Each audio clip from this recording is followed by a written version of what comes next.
This is Darshana Gochan with your B2B Cambodia Market update for September 12, 2024.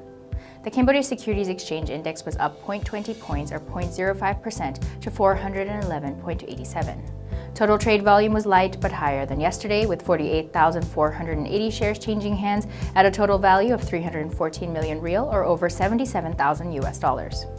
4 stocks were up on the main board, with Phnom Penh Autonomous Port leading the market, up 1.04% or 140 real to 13,580 real per share, followed by Grand Twins International, which was up 0.53% or 20 real to 3,810 real per share.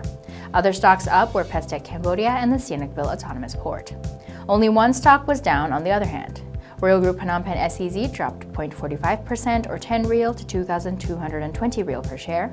The rest of the main board remained flat.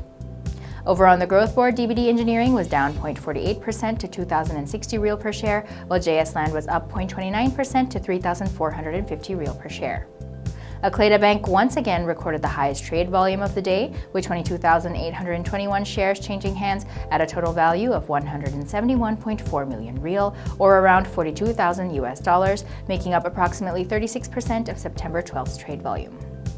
The Growth Board's DBD Engineering actually recorded the second highest trade volume of the day, with 11,544 shares traded at a total value of 23.8 million real, or roughly $5,850, accounting for 18.3% of Thursday's trade volume.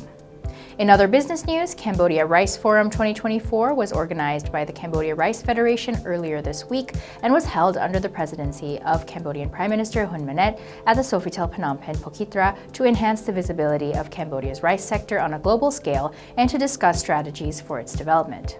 According to the Ministry of Industry, Science, Technology and Innovation, Cambodia currently has 19 large-scale rice factories with an investment of $342.3 million. There are also 19,570 small and medium-sized rice mills nationwide with an investment of $111.7 million. Australia and the US in particular expressed their support for Cambodia's rice sector at the forum. Australia reaffirmed its commitment through the Cambodia-Australia Partnership for Resilient Economic Development, otherwise known as CAPRED. Rice and paddy exports from Cambodia to Australia valued at around $1.8 billion in 2023. Meanwhile, Prime Minister Hun Manet announced that U.S. companies have planned to increase their purchases of Cambodian rice following a delegation meeting with 5 U.S. companies in Phnom Penh. Potential agricultural exports to the U.S. could include milled rice, cashew, pepper, and dried mango, with the Prime Minister indicating that there could be a tax incentive package and agricultural modernization locally. Moving on to the exchange rate, the Khmer Real to USD strengthened slightly to 4,060 real per US dollar, while the US dollar index was up to 101.73. Looking at global commodities, oil prices rose more than 1% on Thursday, extending a rebound spurred by concern over Hurricane Francine's impact on U.S. output, though a gloomy demand outlook capped gains. Brent crude futures for November rose 1.4% to $71.62 a barrel. U.S. crude futures for October were up 1.5% at $68.31. Gold prices surged in futures trade as speculators built fresh positions amid robust spot demand.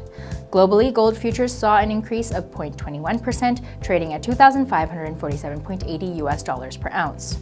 As of the time of the Cambodian market's closing, U.S. stock futures were headed for small gains at the market open on Thursday, looking to build on a positive reaction to the previous day's inflation data. The U.S. Federal Reserve now looks fully teed up for a quarter-point cut to interest rates at its monetary policy meeting next week.